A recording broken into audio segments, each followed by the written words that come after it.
आज मी तुम्हाला असे काही उपाय सांगणार आहेत जे घरातल्या प्रत्येक कुलस्त्रीने किंवा कोणत्याही स्त्रियांनी शुक्रवारी किंवा मंगळवारी केल्यास त्यांना त्याचा खूप फायदा होतो। तर घरामध्ये सतत आर्थिक अडचण जाणवत असेल तर हा उपाय तुम्ही नक्की करून बघितला पाहिजे।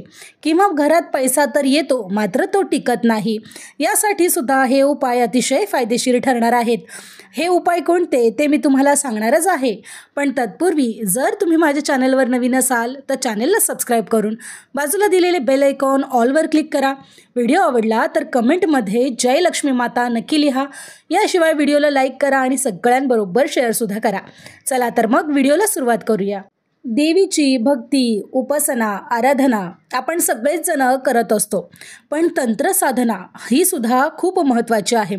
शुक्रवार हा तंत्र साधनेसाठी खूप महत्त्वाचा दिवस मानला जातो। याशिवाय मंगळवारी सुद्धा तुम्ही ही तंत्र साधना करू शकता। या दिवशी धनाची देवी लक्ष्मी यांची पूजा केली जाते आणि त्यामुळे आपल्याला भौतिक सुख, ऐश्वर्य, वैभव, सौंदर्य इत्यादी सर्व गोष्टींचा लाभ होतो। ज्योतिषशास्त्रामध्ये देवी लक्ष्मीच्या आशीर्वादासाठी, सांसारिक इच्छा आणि शारीरिक सुख प्राप्तीसाठी काही अत्यंत गुप्त असे ज्योतिषीय उपायसुद्धा सांगण्यात आले आहेत। हे उपाय तुम्हाला शुक्रवारी रात्री किंवा मंगळवारी रात्री गुप्तपणे करायचे आहेत, जे कोणालाही कळता कामा नये, जेणेकरून त्यांचे शुभ परिणाम तुम्हाला मिळू शकतील। हे ज्योतिषीय उपाय केल्यामुळे तुमच्या आयुष्यामध्ये कधीही पैशाशी संबंधित समस्यांना तुम्हाला सामोरं जावं लागणार नाही आणि सुख आणि समृद्धी कायम तुमच्या जीवनात, तुमच्या आयुष्यात राहणार आहे।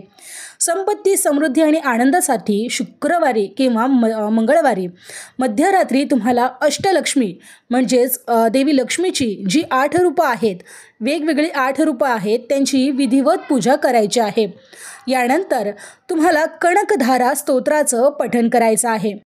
आदि शंकराचार्य यांनी हे कनकधारा स्तोत्र रचलेलं असून असं म्हणतात की ज्यावेळी त्यांनी स्वतः हे कनकधारा स्तोत्र रचलं त्यावेळी त्यांच्याकडे पैशांचा पाऊस पडला होता।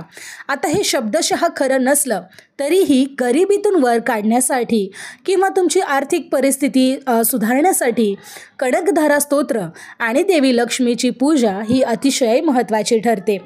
यानंतर तुम्हाला देवीची विधिवत पूजा केल्यानंतर गुलाबाची फुलं अर्पण करून घ्यायची आहेत आणि केशरयुक्त खीर देवीला अर्पण करायची आहे।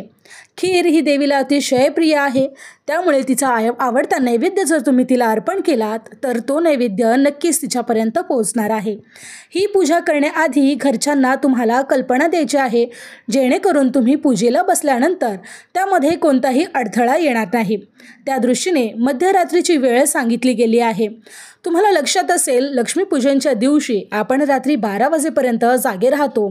देवी कोण कोण जागे आहे हे बघण्यासाठी पृथ्वी तलावावर येत असते आणि रात्री 12 नंतर आपण घरातली जी नकारात्मकता आहे ती झाडूद्वारे घरातून बाहेर काढतो, म्हणजेच अलक्ष्मीची पाठवणी करतो आणि देवी लक्ष्मीला आपण घरामध्ये आगमन करत असतो। म्हणून रात्री 12ची वेळ किंवा 12 ते 1 या दरम्यानच तुम्हाला ही पूजा करायची आहे। यानंतर शुक्रवारी किंवा मंगळवारी रात्री तुम्हाला स्नान वगैरे करून स्वच्छ कपडे परिधान करून घ्यायचे आहेत। यानंतर माता लक्ष्मीच्या मूर्तीसमोर किंवा चित्रासमोर मी जो तुम्हाला मंत्र सांगणार आहे या मंत्राचा 108 वेळा तुम्हाला जप करायचा आहे। मंत्र असा आहे, ऐं ह्रीं श्रीं अष्टलक्ष्मीयै ह्रीं सिद्धये मम गृहे आगच्छ गच्छ नमः स्वाहा।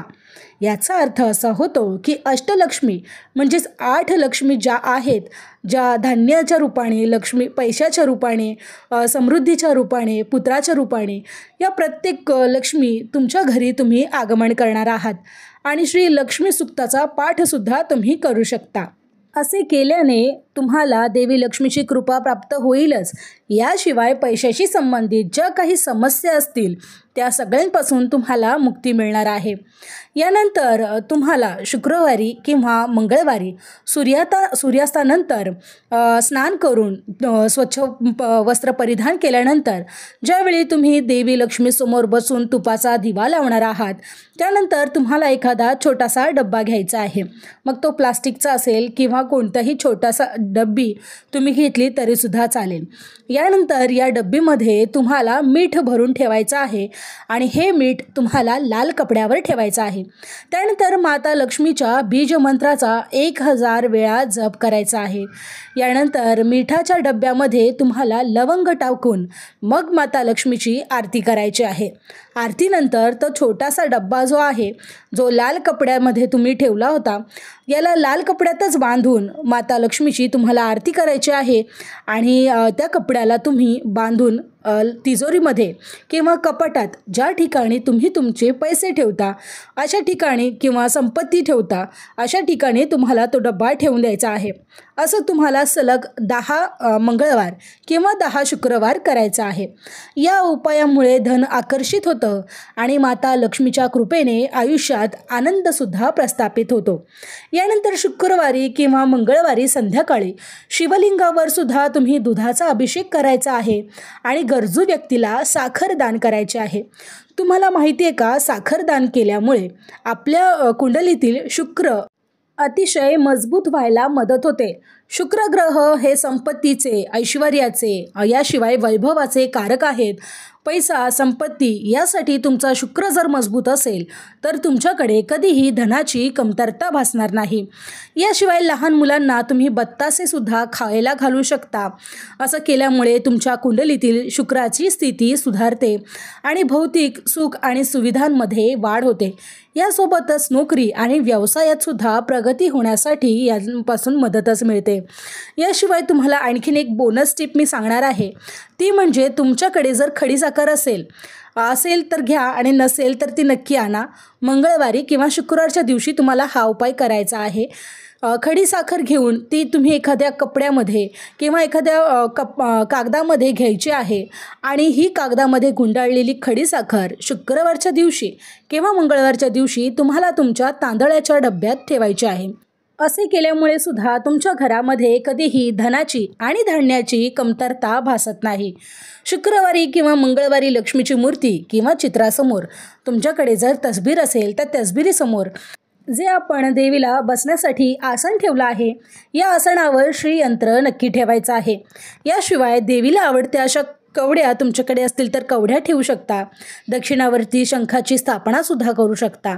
यानंतर धूप, दीप, अगरबत्ती दाखवून देवीची विधिवत अशी पूजा करायची आहे। 8 तुपाचे दिवे तुम्हाला लावायचे आहेत आणि नैवेद्यामध्ये बत्तासे तुम्ही ठेवू शकता किंवा देवीची प्रिय अशी खीर जरी तुम्ही नैवेद्यामध्ये ठेवली तरीसुद्धा चालणार आहे।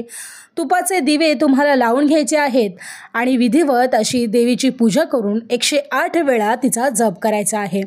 यानंतर नामजप केल्यानंतर घराच्या 8ही दिशांना तुम्ही जे दिवे लावलेले आहेत, हे दिवे आणि कमळाच्या बियांची माळ, ज्याला आपण कमळगट्टेची माळ म्हणतो, ही माळ फिरवून घ्यायची आहे। मग माता लक्ष्मीला प्रार्थना करायची आहे।